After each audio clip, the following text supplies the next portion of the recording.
Captain's logs. Han Solo. I'm captain of the Millennium Falcon. This is Captain Jean-Luc Picard of the Federation starship Enterprise.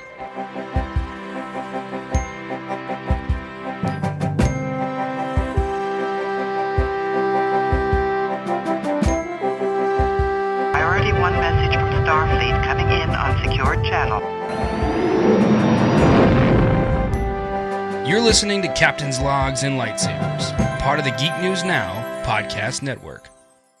Hey, Captain's Logs and Lightsabers listeners. Got tats? Love your ink?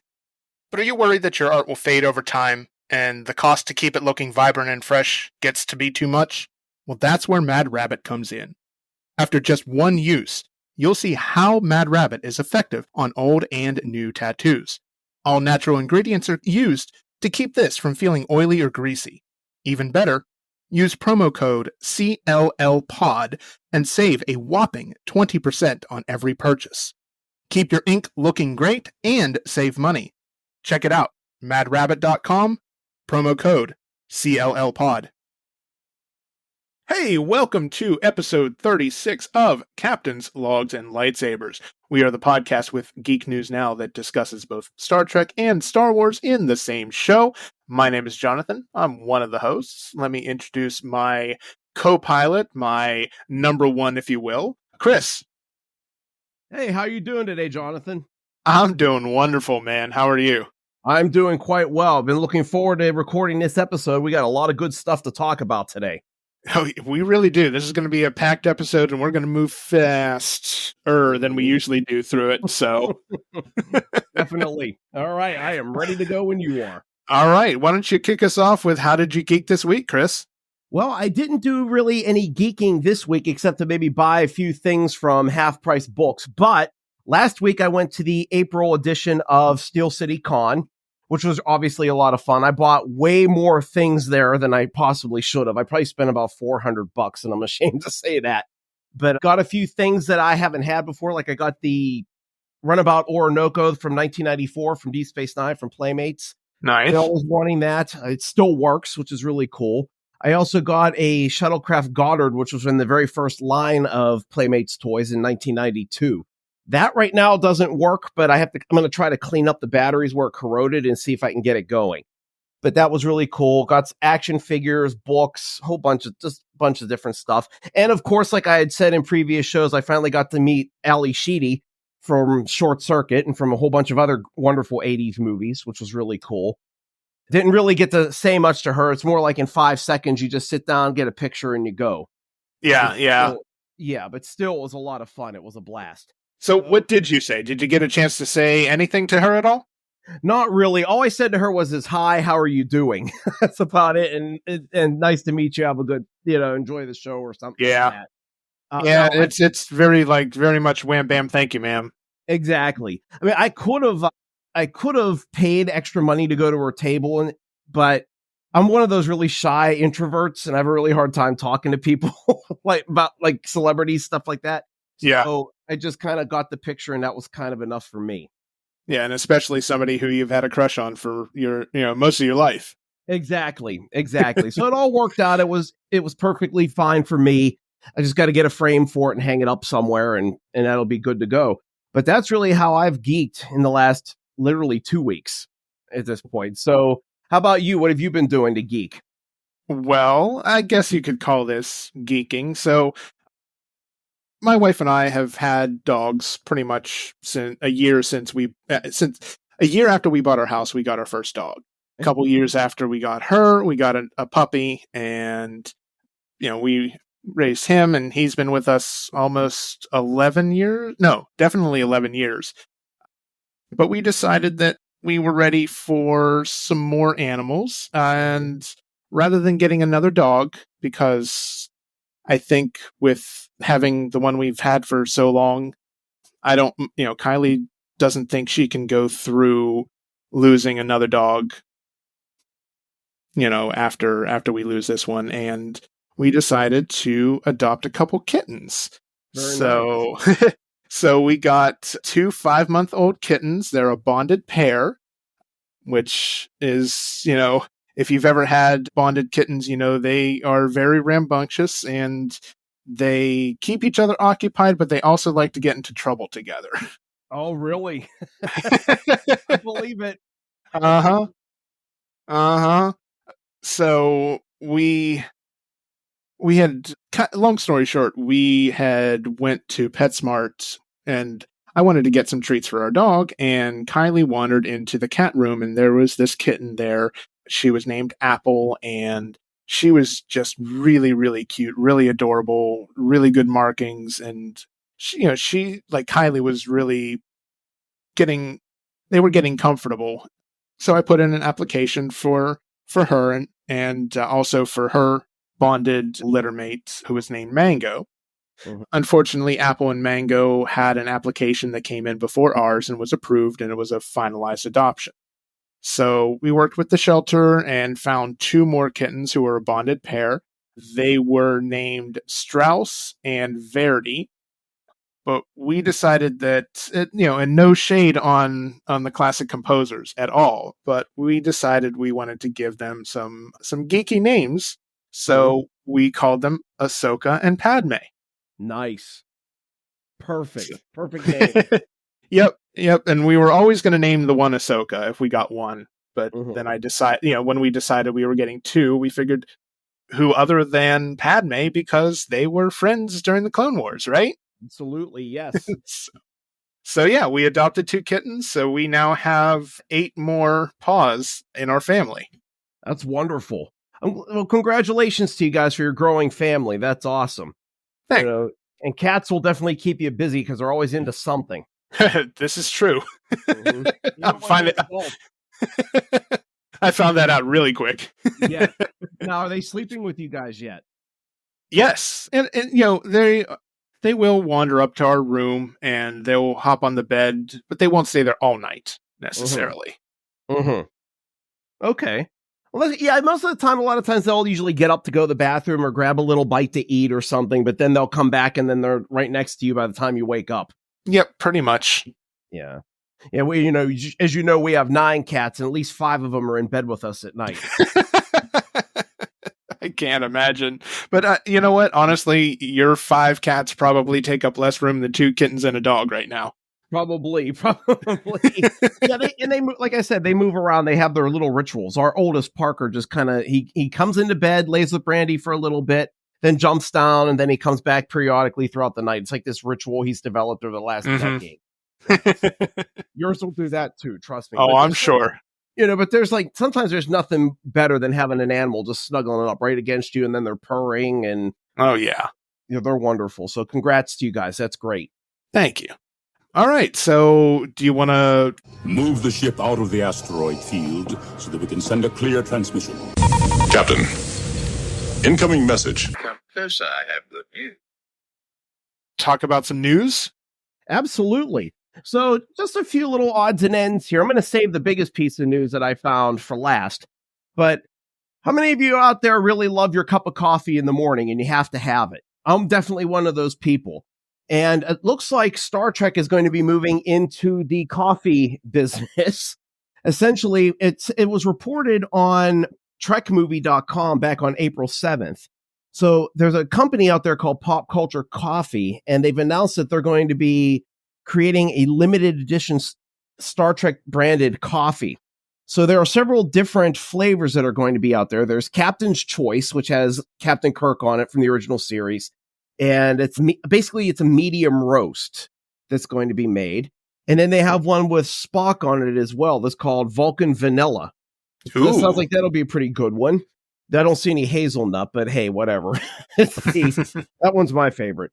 Yeah. And then there are also going to be some other upcoming releases that'll be available for pre-order later in April and going into May. So there are 3 others.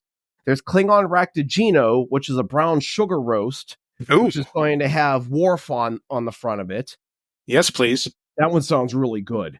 And then you're going to have Federation French Roast, which will have Captain Picard on it.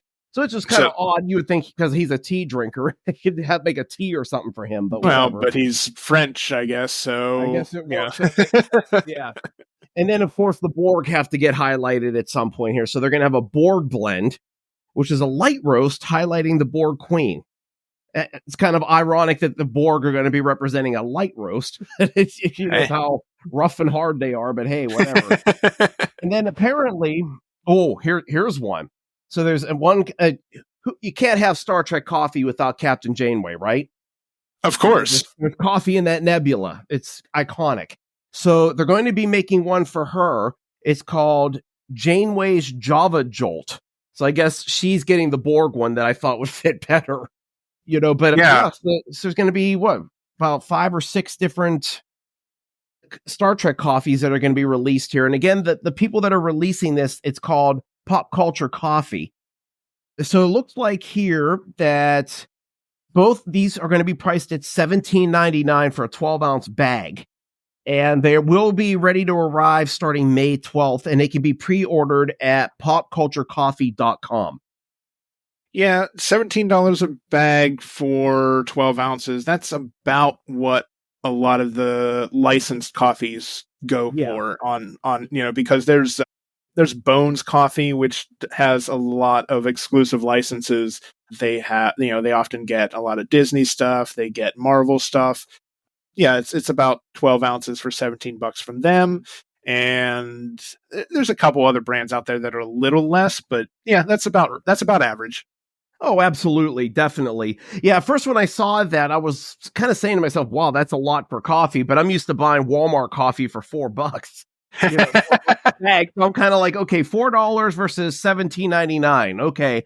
But I would just, at this point, quite honestly, I would just get them just as collector's items, even if I don't use them.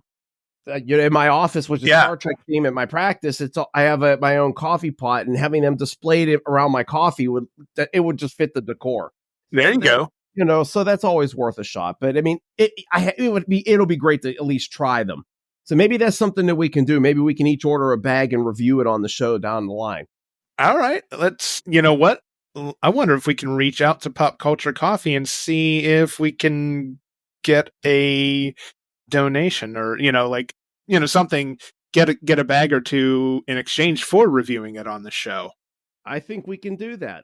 We can try at least. Yeah, absolutely. That's actually a really good idea. So I can reach out to them and we'll see what we can do. That'd be great. It's worth a shot, right? Absolutely. So awesome. Good. All right. Okay. Yeah, go for it. The next piece of news is Star Trek Lower Decks Season 4 has arrived on DVD and Blu-ray. It was supposed to be out April 16th. And it comes complete with exclusive special features. It has different audio commentaries with the cast and with Mike McMahon on half of the 10-episode season. It was able to be pre-ordered on Amazon on Blu-ray for $25.36 and $19.98 on DVD. And apparently it was released digitally in February on Amazon and any other digital platforms. But for anybody who's big fans of Star Trek Lower Decks, Season 4 is officially out there to buy. Hopefully you can find it in a store somewhere if you don't like to order it over online. Like I don't like doing that. I'd rather go in the store. But hey, a lot of times Walmart and even Target will still sell some of those things. Heck, I just got Season 1 of Lower Decks for $7.50 at Walmart just recently. Oh, you can't beat that. Jeez. Exactly. There's also, apparently there are all the 7-season sets of Next Generation, Deep Space Nine, and Voyager on Amazon.com are now half off. So I don't know if people are still out there wanting to buy regular DVD. I'm sure there are some people still out there. But if you head over to Amazon.com, Star Trek The Next Generation 7-season set is down to $69.60. Deep Space Nine is down to $59.99. And Voyager is down to $62.99. So if you want to pick them up on a little bit of a bargain, hey, why not go there and check those out? I mean, for 7 seasons of each of those shows, with the exception of Enterprise, that's not a bad deal at all. Not one bit, so people I know that there are people out there that are still into physical media. So if you want to go out there and get them, do it. And it'll save space too. I mean, instead of buying them all individually, if you go, whether online or like half price books or something, it'll save you a little space in your house. Yeah, and I think physical media is going to be it's already making a little bit of a comeback, but I think it's going to get bigger because of all of this stuff that's going on with streaming. You're not going to have these services anymore potentially, so you might lose access to a lot of shows and movies, or it's going to have to be you're going to have to chase it from Netflix to Amazon to Prime Video to wherever. Absolutely. You're absolutely right. And, a lot of people just like to hold the stuff in their hands and see it displayed on their shelves. Right. I don't think that'll ever go away until the generation right now, or the generation alpha, starts to grow up, and that's all they know is streaming and digital. So yeah, it should be around for many more years to come. Let's hope. Exactly. So, and then that leads me into the biggest story that I've really been looking forward to talking about is, who doesn't get excited for Hallmark's Star Trek Christmas ornaments or Star Wars Christmas ornaments? It's just, they've been a big staple of our fandom for a long time. For the Star Trek ornaments, it's been since 1991. This year, they've got an amazing lineup of ornaments. Now, last year, once again, they did not have a ship ornament for whatever reason. But they're finally going back to having a ship this year, and we're finally getting one people have been asking for years. We're finally getting the Enterprise B from Star Trek Generations. Oh, okay. Yes, and this is wonderful because it's going to finally basically complete the collection. So every other version of the ships have been released except the Enterprise B. Heck, we even got an Enterprise C ornament a few years ago. Mm-hmm. So this one does not talk, but it does light up like all of the other Enterprise ornaments. And it's tying in with the 30th anniversary of the release of Star Trek Generations, if you can believe that. But, 30 years. It's kind of crazy. But it's finally going to be coming out. The Enterprise B ornament does light up, like I said, and it will be available in October of this year for $34.99. So I think that one's going to fly off the shelves. I hope so. Opinion. Oh, absolutely. Yeah, people have been wanting this one. So it would have completed the Enterprise collection, but now you've got the Enterprise F and the Enterprise G that need to be added. So I'm hoping they'll start doing that in the next couple of years. We can only hope, right? Exactly. Do you collect any of the ornaments, the Star Trek ornaments? I don't collect every single one. I do have a lot of the. I think I have every one of the Storytellers series. From with all the characters. I don't have the Tree Topper or the ship or any the ship Tree Topper or anything like that. I just I do collect some of the ornaments. We always get the Star Wars ones that we really like. We make it a point to get the ones that are like, 22 in the series, 23 in the series, Definitely. We always get those. We always get the Precious Moments Disney ones. We get quite an array of Hallmark ornaments every year. Oh, good for you guys. That's awesome. Yeah, usually I get the main Hallmark ornament for Star Trek. Sometimes I'll get the Star Wars ones, but I missed out on the Strange New Worlds Enterprise. That's the only one of the whole collection I don't have of all the ships. I tried finding it at Steel City Con and I couldn't find it, so I'll just have to keep looking as time goes on. But that Enterprise that's all you can B, exactly. But that Enterprise B, I can't wait for that one. And then also there are a whole bunch of other ornaments that are going to be coming out. So they're also going to be coming out with the Keeper, the Telosian from the original Star Trek pilot, The Cage. That'll be hitting in July, which is actually for the 60th anniversary of The Cage. That's hard to believe. But so he'll be priced at $19.99. Really pretty cheap ornament to pick up. Another one that people are really looking forward to, there's a really nice one of Dr. Crusher from, I'd say, around season 6 of The Next Generation. Have her in uniform, but they also have her medical coat that she would always wear in the episodes, and she's wearing a tricorder, striking a nice pose. It looks very much like Gates McFadden, looks really good. So she is going to be coming out in October, and she'll also be $19.99. Then there's an ornament from Unification Part 2, which has Ambassador Spock's Data facing each other and talking. So it says this ornament will be priced around $29.99, and it'll be released in October. And it'll play audio clips from the Next Generation episode. So that's a good keeper for anybody who's a big Next Gen fan and loved those episodes, that 2-parter. Yeah. Now, here's the interesting one. And I was telling you about this before we started. So for those Strange New World fans out there who love Captain Pike and his quaff, there's a good, there's a very good ornament of Pike in the Enterprise captain's chair sitting there. He's got his legs crossed, and he is coming out in October as well.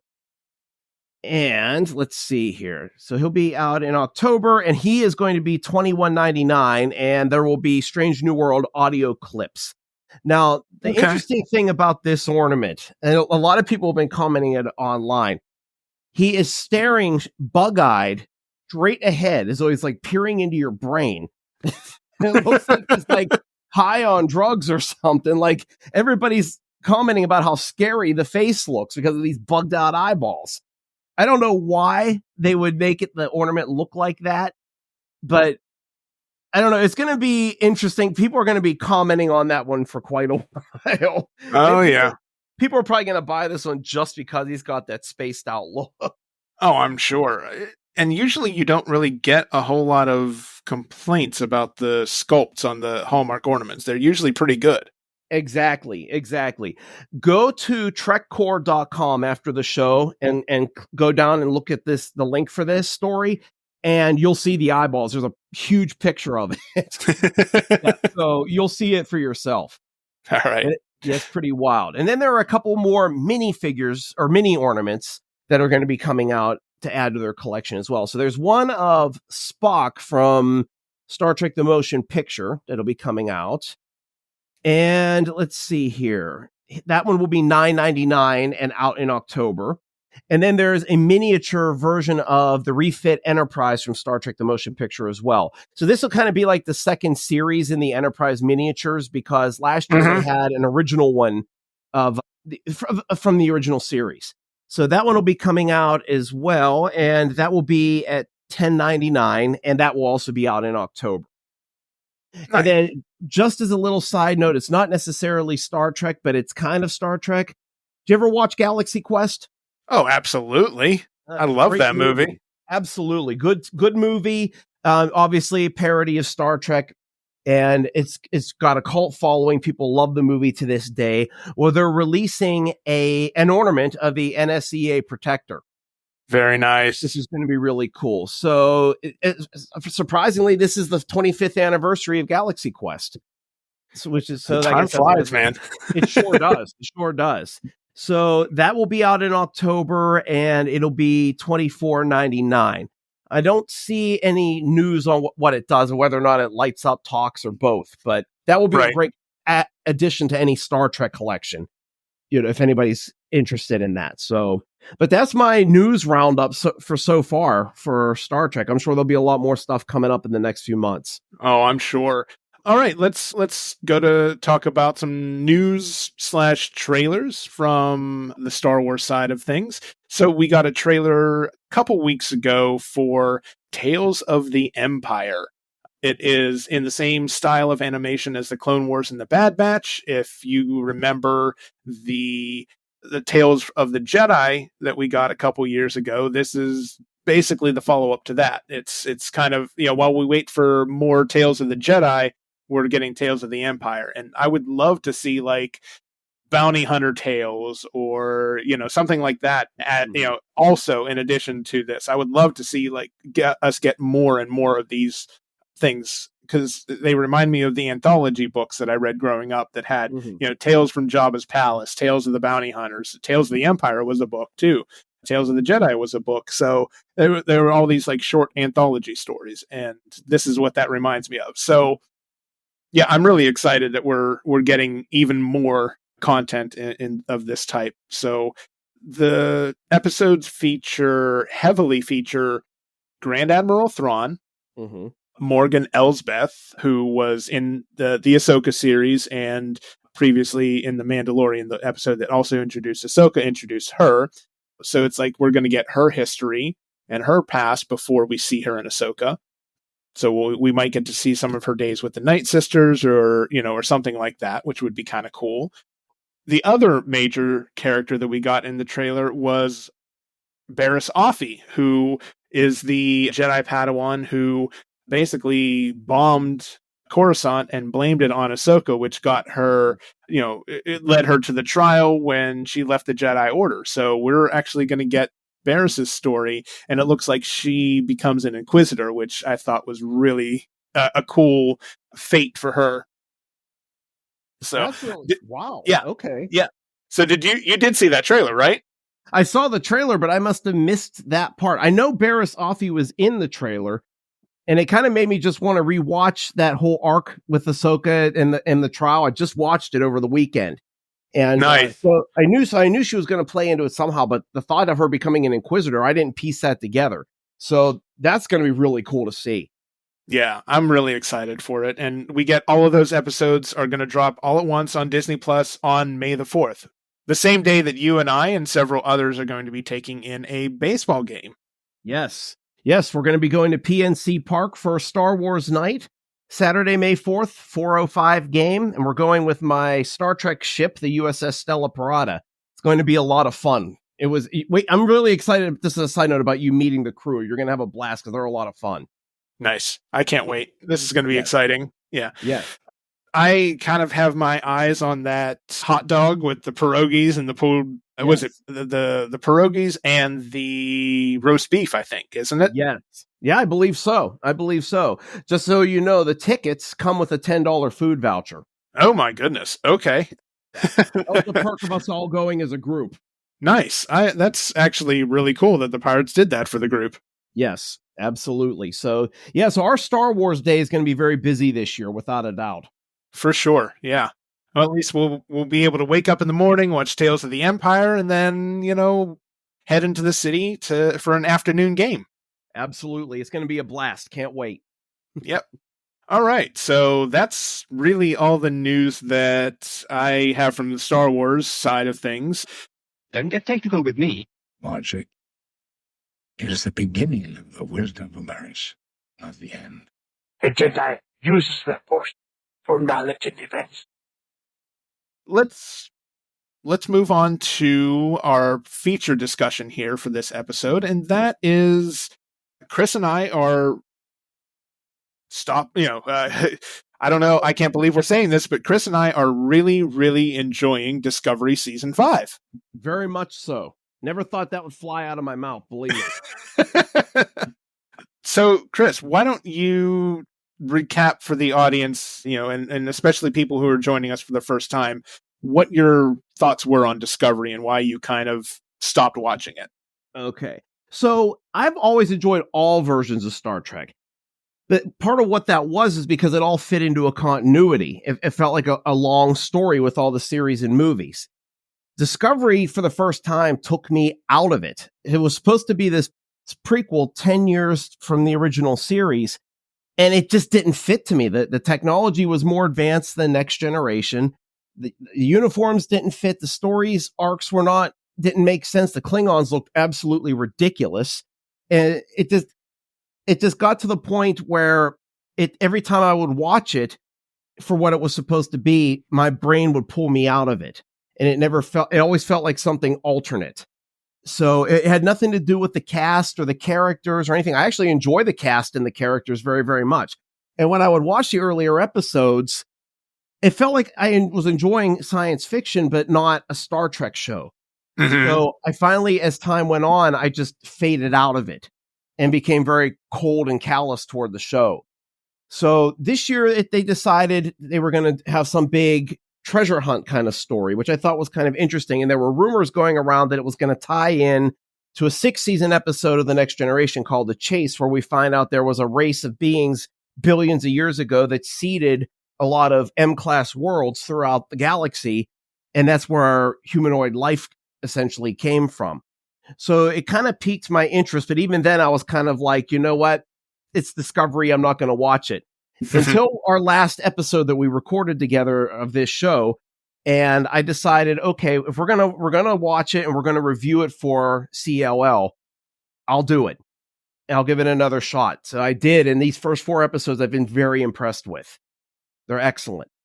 Mm-hmm. I really enjoy them as well. I think it is definitely the best that Discovery has ever been. It's sad that it took it 4 seasons to really find a formula that works and feels like Star Trek.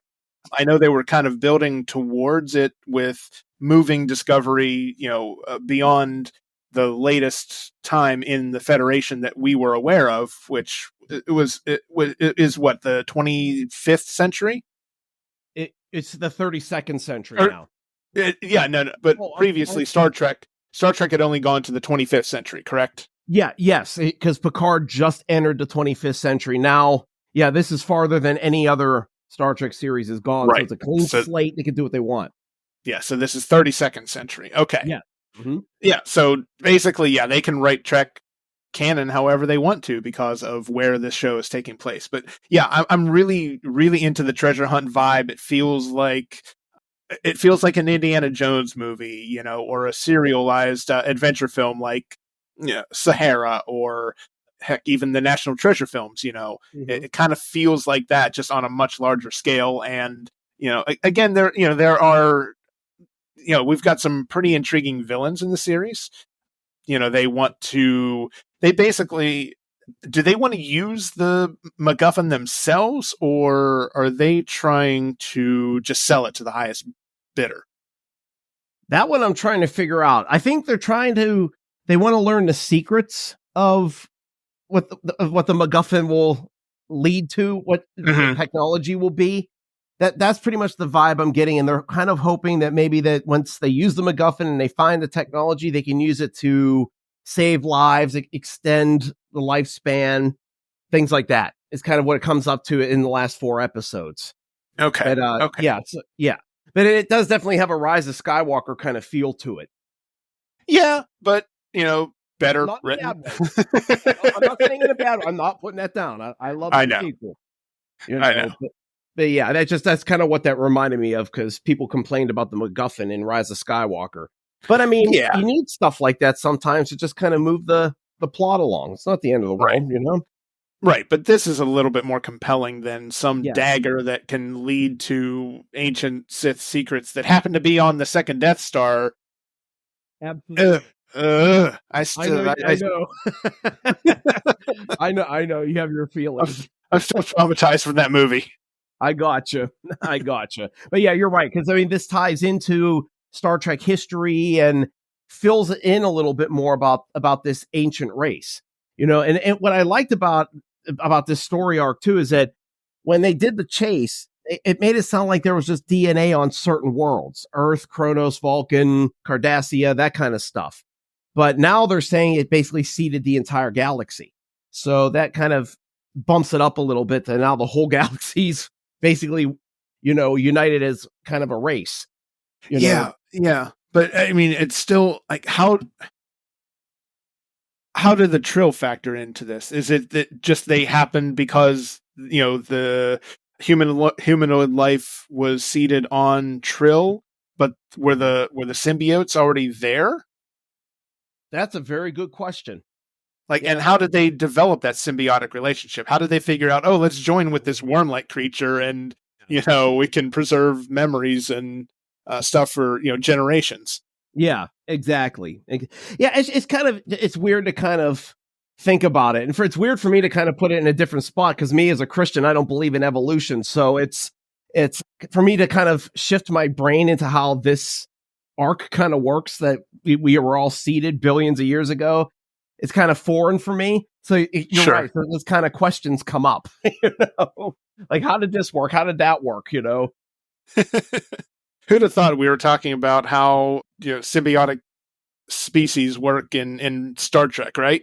Exactly. But yeah, but that's the fun about these kind of shows, is kind of debating, how things happened, and it gets conversations going. It's kind of like in Fanboys when the two characters were talking about whether or not Luke had a thing for Leia, something like that. Just those kind of little minutia arguments. Right. So yeah, so that'll keep people at least talking about the show. That's part of the positive. Yeah. All right. So we kind of gave a little overview of our thoughts of the season so far after 4 episodes. Let's dive in a little bit deeper into each episode. Yeah, go ahead. Why don't you give us your synopsis on episode 1? Okay, so the first episode was called Red Directive, and basically what happens is an 800-year-old Romulan science vessel is found, and it has some sort of Romulan box on it. And the crew go there because they know that there's some sort of secret possibly that's in that box that they don't want to fall into the wrong hands.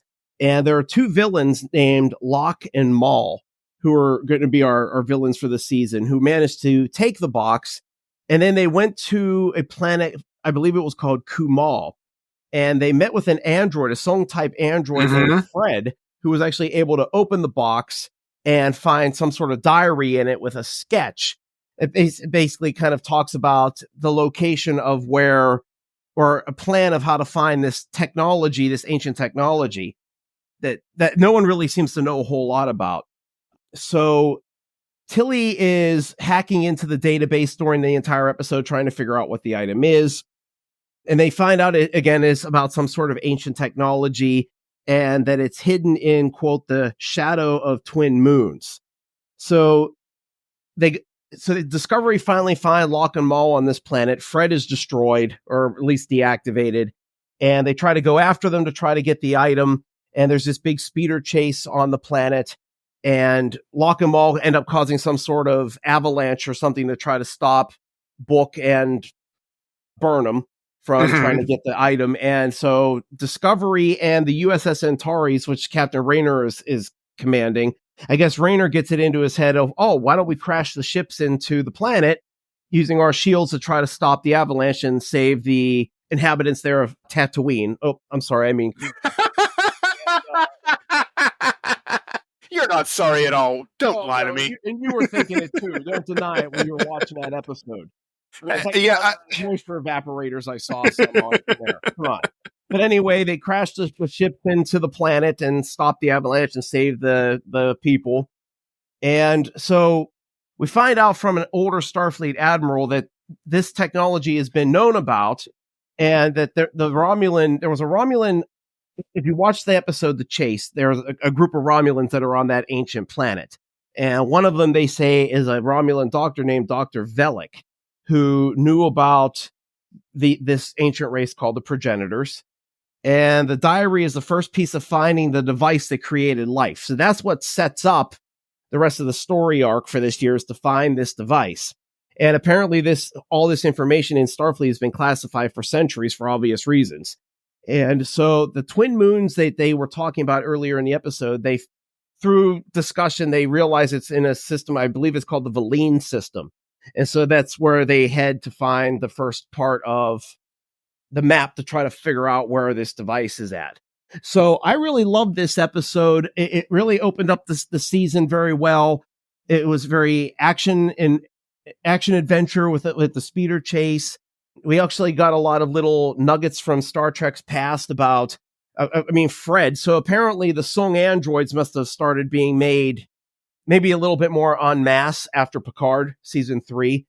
And so Fred was just happened to be one of those androids. Who knows how many more are out there? But that was a nice little key. I wish they would have kept him around a little longer. Maybe had him helping them through the adventure throughout the season. That would have been fun. There are also some neat little nuggets from 24th century time frame. There was an isolinear chip that Locke and Maul brought to Fred, a tricorder, self-sealing stem bolt, and then obviously the box that had the book in it. So that was cool. We also have the little side story where Starfleet now is wanting to promote Saru to becoming a Federation ambassador, which would be really, I guess, beneficial for him and for his girlfriend, I guess. well, Tarina, yeah. Tarina, well, okay. I mean, they're engaged now, actually. Yes, I think that's what happened in the first episode. She actually proposed to Saru. She did, yes. Yeah, so that opens up a whole new arc for what might be happening with Saru as well. And of course, it helped to bring a little bit of Burnham and Saru's story kind of heading toward like some sort of positive closure. Because if you remember at the beginning of the series, they were at odds with each other because she mutinied on board the Shenzhou. Oh, very much, yeah. Yeah, and it took a lot of time for her to rebuild trust with him and with the rest of the crew. So now they're actually kind of facing a point where they're not going to be working together for the first time in years and having to say goodbye. So so that's like the little first piece of knowing that the show's starting to wrap up, that they're starting to shift their players a little bit. So yeah. I like how they're making moves for all these characters and kind of putting them into where they end up, their what they do after Discovery. And I know we've got the Starfleet Academy series coming out with Tilly as the primary instructor and main character, I believe, right? Yes, yes, and that was a big thing they made in the premiere. They made sure that they said Tilly was brought back from the Academy to help them with this situation, this scenario. And I love that character so much. She's been my favorite character of this new cast, this new crew, since her introduction. Yeah, absolutely. Yeah, she's always had that different kind of quirky vibe that none of the other characters had. A lot of the other Star Trek shows, the characters kind of come off as perfect and they're very grounded and know what they're doing. She was always very unsure of herself, but she always had goals for herself. And she's just, as the years have gone on, she seems to have been able to kind of realize her potential and be able to stand up for herself and stand her ground. Yeah, and I think her time as Captain Killy in the Mirror Universe is no small part of how she learned to be more of a self-advocate. Absolutely, I agree. Yeah, I'm sure that was very kind of life-changing for her and got her on the right path. Definitely. So, what did you think of this episode? I mean, I kind of expressed how I felt about it. I think, I thought that the episode was really action packed. The speeder chase, the swoop bike chase, whatever you want to call it, very reminiscent of Star Wars. But hey, that's okay. Star Wars owes a lot to Dune, so why not just keep passing it down, right? Absolutely, yes. You seen one desert planet, you seen them all. It doesn't matter. Arrakis, Tatooine, Jakku, Kumal, whatever, Exactly. Pisana in that other movie, Rise of Skywalker. Oh, there you go. Oh, yes. Also Pisana. That was the one where, the whole they fly now thing, and then, that's where they found the knife, of course. Absolutely, yeah. It was just happened to be there. Okay. Yeah. Anyway. Yeah. There we go. We're sidestepping. Yeah, we always do. I thought the episode was really good. I thought it was a great introduction to the series. I thought, it was really fast paced and just a great way to kick off the season. Absolutely. Okay, great. Well, let's go on to season 5, episode 2, Under the Twin Moons. So Discovery ends up going to the system, the Lean system, and found the planet. I think there were 3 moons of the planet, but because 2 of them actually are in like a lock together, they function as one moon, essentially. So that's why they're called the twin moons. Let's see here. So they go down to this planet, which was really interesting because it found out it was from the Promelians. It was an old base from about a couple thousand years before. If nobody remembers who the Promelians are, there was a 3rd season episode, The Next Generation, Booby Trap. And the Promelians were trapped in this long, long war. And they had been gone for 1,000 years. And the Enterprise ended up finding a Promelian battleship, which turned out to be a booby trap that the Enterprise got caught in, that it was never supposed to be. But that was the link there. So they find a whole bunch of old skeletons, which apparently seem to be from some cradle robbers. And then they end up getting attacked by these little flying droids that come out of the eyes of these statues that are scattered around.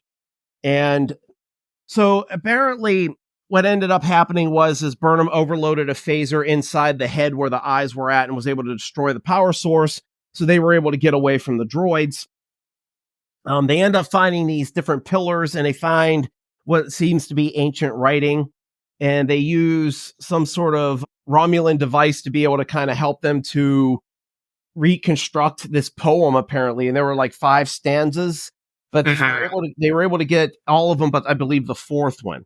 And so with the 5th verse, they were able to, there was also this little opening, and Burnham opened up the lid and she found an actual piece of the map, the map that's going to lead them to the final item from the progenitors.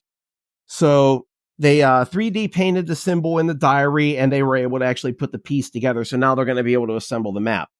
They also find out through the poem that Trill is the next place they need to go.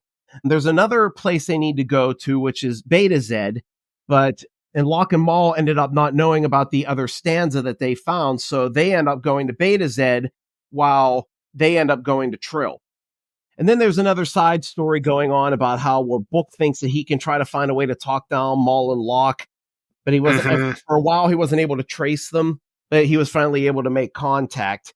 And after he had the contact with them and they said they wouldn't drop their mission, he realizes that he recognizes Maul. And apparently her name was Maureen, and she's the daughter of Cleveland Booker IV, which I guess is an ancestor.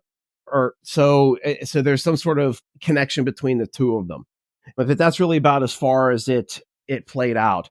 Some other little things that happened outside the main story is Captain Raymer and Burnham were at a trial at the beginning of the episode, and Raymer basically was being told to be given early retirement. We find out that at the end of the episode. Burnham, because Saru is going to be going off with Tarina and he's going to be this ambassador, there's a spot for first officer, so she has Raymer become her number one. So that was pretty much the episode. This episode I really, really loved. I loved some of the callbacks, like that Promelian stuff really excited me because I love booby traps. It's one of my favorite episodes. Yeah. Kind of getting to see them, just this one-off race being brought up again and kind of seeing their technology and culture sprinkled out was really kind of fun. I love that Raymer actually kind of got a second chance with Burnham, and it kind of ties into how Burnham's story throughout the whole series about how she got a second chance. She had to work for it, but she was given that chance, and that's basically what she's doing with Raymer right now. One thing I was kind of wondering at the end of the episode before I saw the other one was, how's he going to deal with being demoted? That would be kind of a rough thing to take, but I guess if you're going to be retired, better to be demoted down to commander and be a first officer than not be there at all. Pretty much. Yeah. So. Yeah. And we would kind of find him make his peace with that in a couple episodes later, too. So. Absolutely. By the way, as a side note, I didn't realize that he wasn't Vulcan. The way his ears looked, I thought he was Vulcan and just had like some sort of scars or something. Yeah. I was surprised to hear that he's actually a Kelleran. That was from an episode of Deep Space Nine. But anyway. Right. Yeah. The Kellerans, and they were an antagonizing species in that episode of DS9, weren't they? Yes. I'm trying to remember what the name was. Apocalypse Game or something like that. Basically, it was in season 2 of Deep Space Nine. The Kelleran and the Talani had been warring with each other for many, many years, and they created something called the Harvesters, which was some sort of bioengineered disease. And they were destroying all of the Harvesters that were left with O'Brien and Bashir's help. And so what they ended up deciding to do, the two races, was to kill anybody who had any knowledge of the Harvesters. And they killed everybody except for O'Brien and Odo, and then they had to go and they tried to go after them.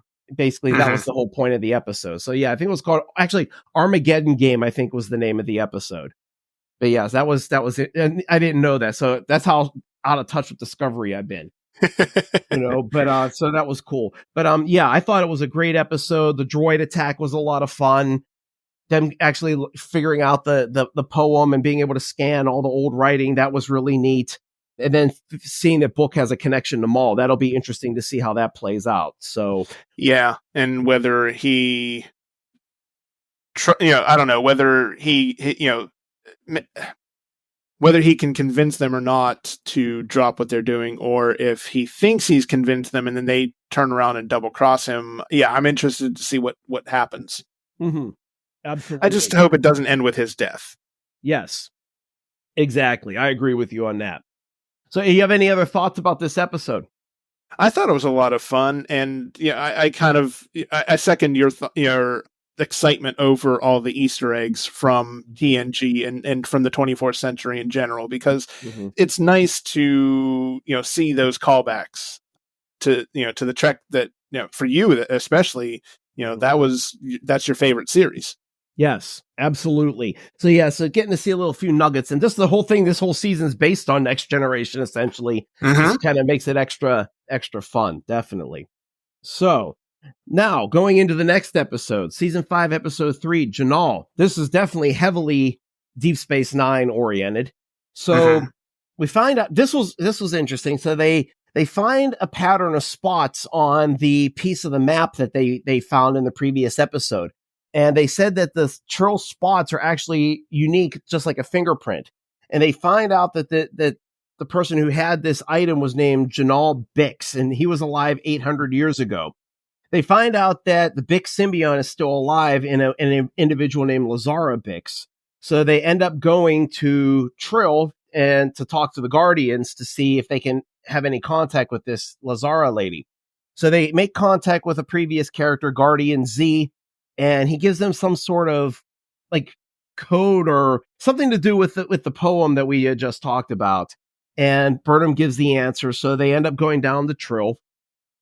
And they end up engaging what's called the Jantara, which was in an episode of Deep Space Nine near the end of the 3rd season. I think it was called Facets, which was basically what happens is the memories of a particular host that's still in the symbiont get transferred into a humanoid body for a brief period of time. So what they did was they brought Janal into Culber's body, and Janal leads Burnham and Book out into this no man's zone, basically this rocky area where apparently he hid the next piece of the map 800 years ago.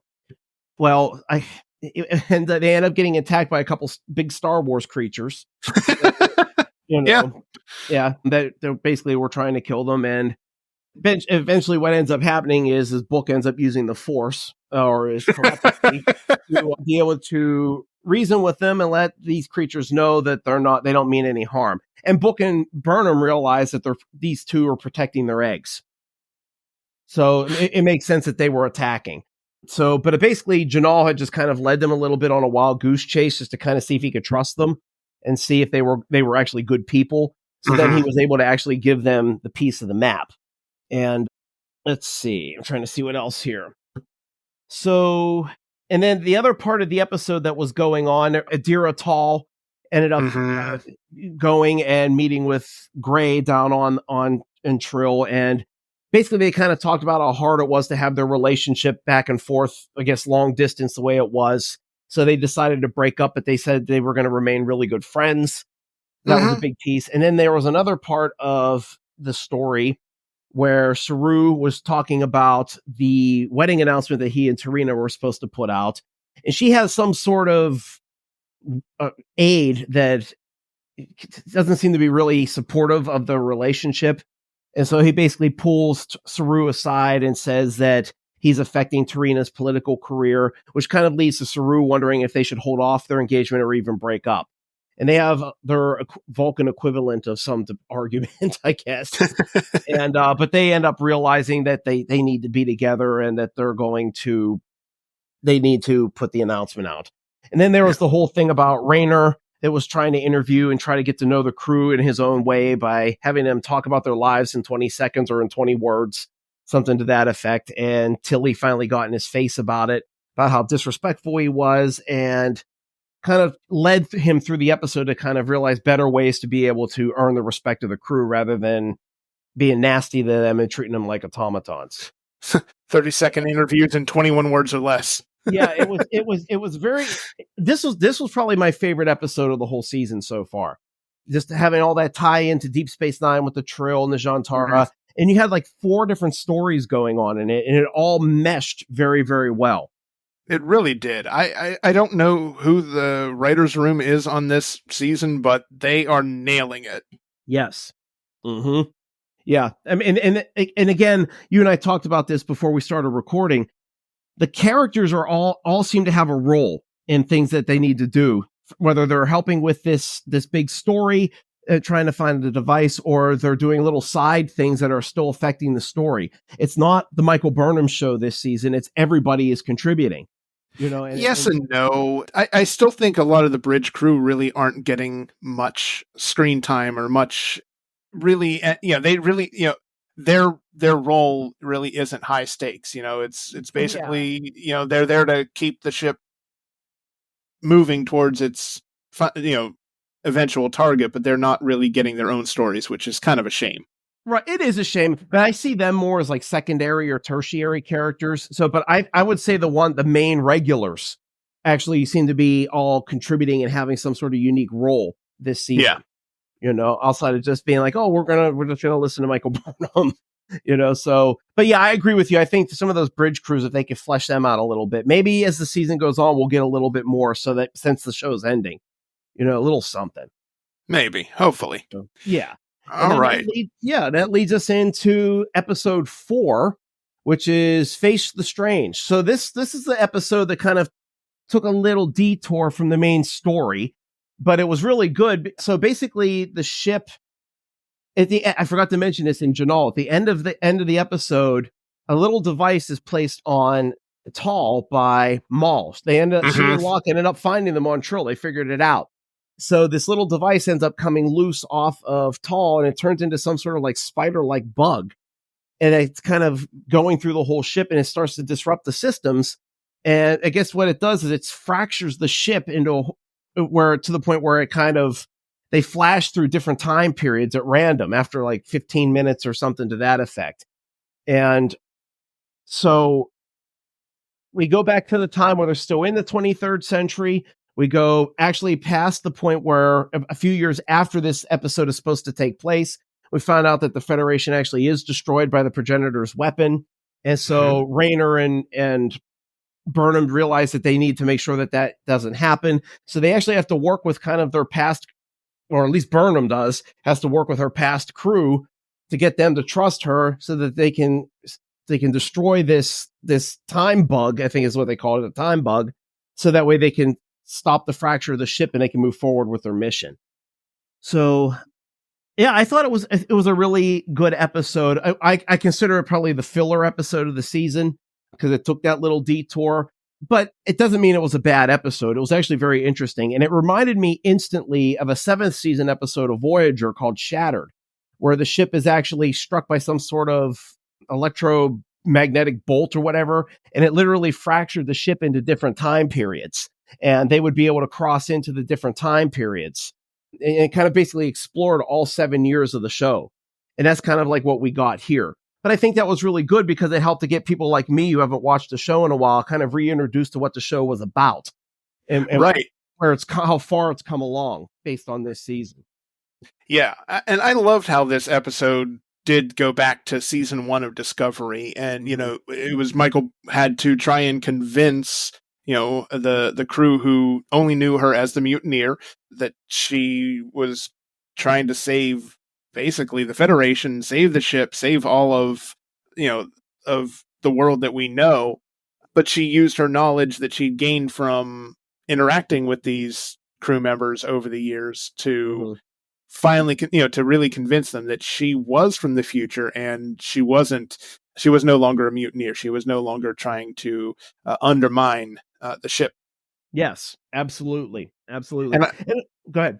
Yeah. And I just loved I loved the callback to the Short Treks episode, where the Federation is destroyed. And, that was all the way back in season 1. And, everybody wondered, well, this is such a good Short Trek, but what does it all mean? Well, we got an answer, which is wild. Absolutely. Yeah. They tied it up very beautifully, and they did. They had a really great one-off episode. You can see it helped build Raymer and Burnham's relationship and their ability to trust each other. And I think Raymer, through the fact that the ship they were bouncing through these timelines, I think it helped him to realize how the crew learns, how you can count on your crew, how you can work with them, and that helps to build a rapport so you guys work better as a unit. Absolutely. He's finally seeing that. And I think we'll start seeing a little bit more change in his character now that we're hitting the midpoint of the season. Yeah. And I do like how this episode really played with the classic Trek trope of the time loop, right?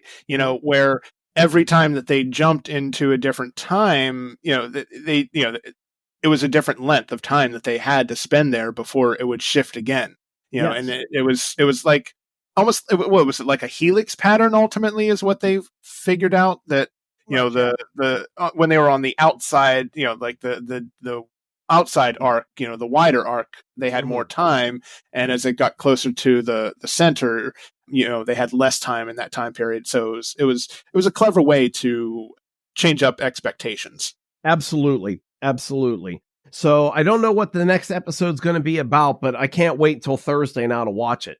It's going to be, So I'll make sure that I get to work early set up my laptop, and that'll be my thing before I start with my clients. There you go. Yeah, so you've heard it from us. We really are loving this season of Discovery. It's just a shame that it took so long to get a season that both of us just really, really enjoy. I think the next time we revisit Discovery is going to be after the series has wrapped for the year, or forever.